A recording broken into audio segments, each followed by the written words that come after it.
Today's topic is punctuation. And if you have 5 minutes, I have 5 tips to help you use commas more effectively and more efficiently.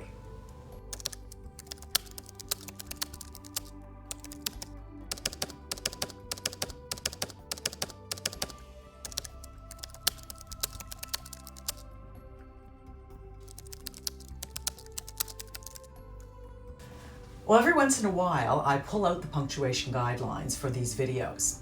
And I've said it before, and I will say it again. Punctuation is extremely important to you as a writer.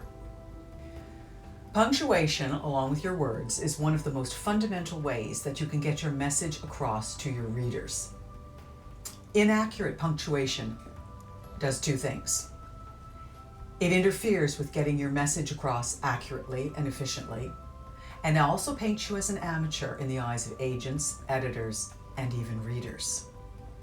Today I want to talk about commas. Now you might think that this is a very simple punctuation piece that you know how to use, but what I've noticed over the years is that writers fall into 2 categories when it comes to commas. They either sprinkle too many commas everywhere or they don't use commas enough. Some years ago, I was teaching a weekly writing course on technical writing to a group of aerospace engineers and technicians. One of the things that I'd noticed about technical writing in their industry was that commas were sprinkled everywhere. At the end of the course, when we were saying goodbye, the students presented me with a card, a great big card, and on the front of it was a hand-drawn picture of a salt shaker that was sprinkling commas all over everywhere.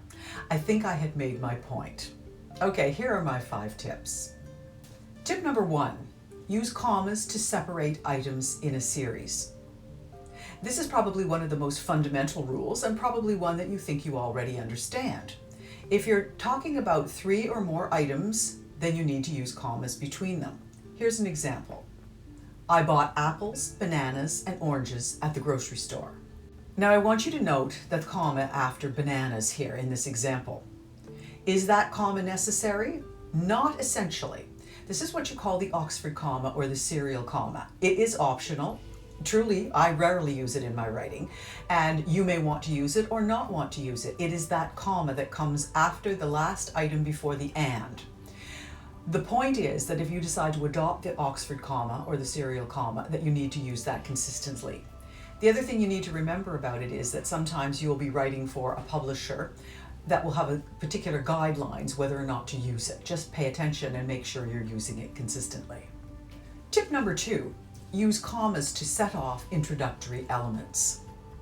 A comma should be used after an introductory word, phrase, or clause, and oftentimes you can hear it if you listen to it. Now look at this example. After finishing my work, I went for a walk.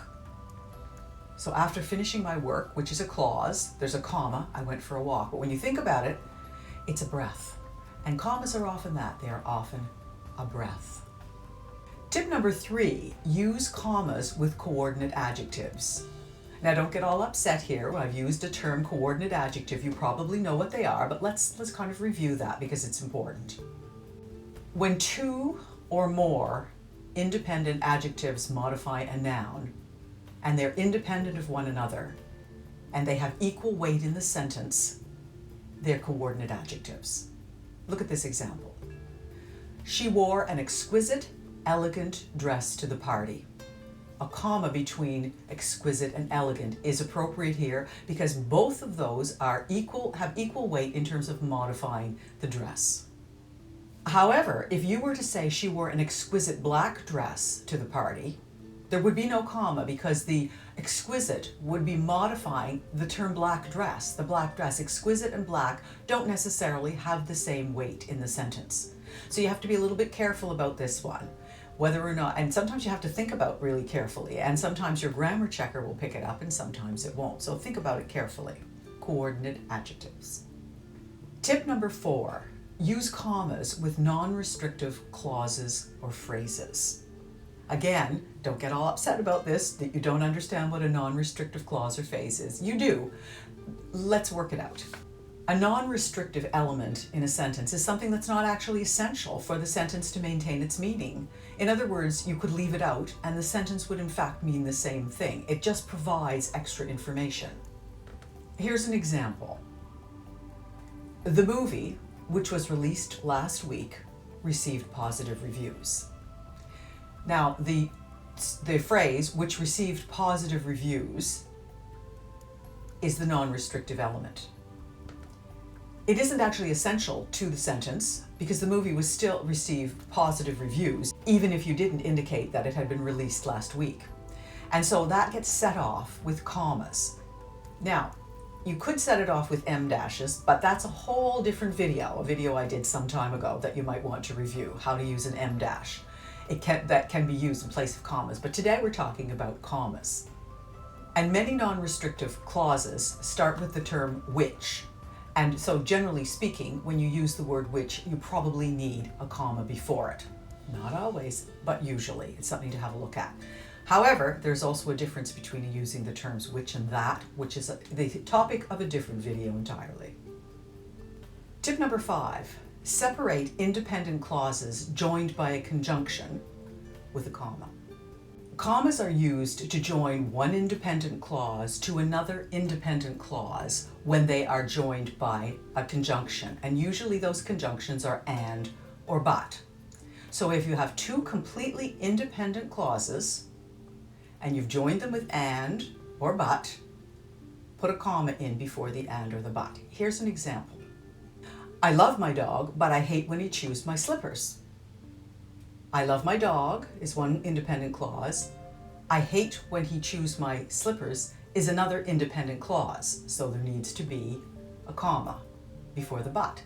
Now, I will tell you though, if you leave out the I in the second clause and you say, I love my dog, but hate when he chews my slippers, the last part is no longer an independent clause and there's no comma required. My final bonus tip is always use a single space after a comma. You probably already know that. Now, the use of commas can be sort of a nuanced kind of thing. These are some basic elements, and there are a lot of other rules around commas, but these are the most common problems that people have. And one of the things you need to be aware of all the time is where you put those commas, because you can change the sense of your sentence or the complete meaning of your sentence by where you put it.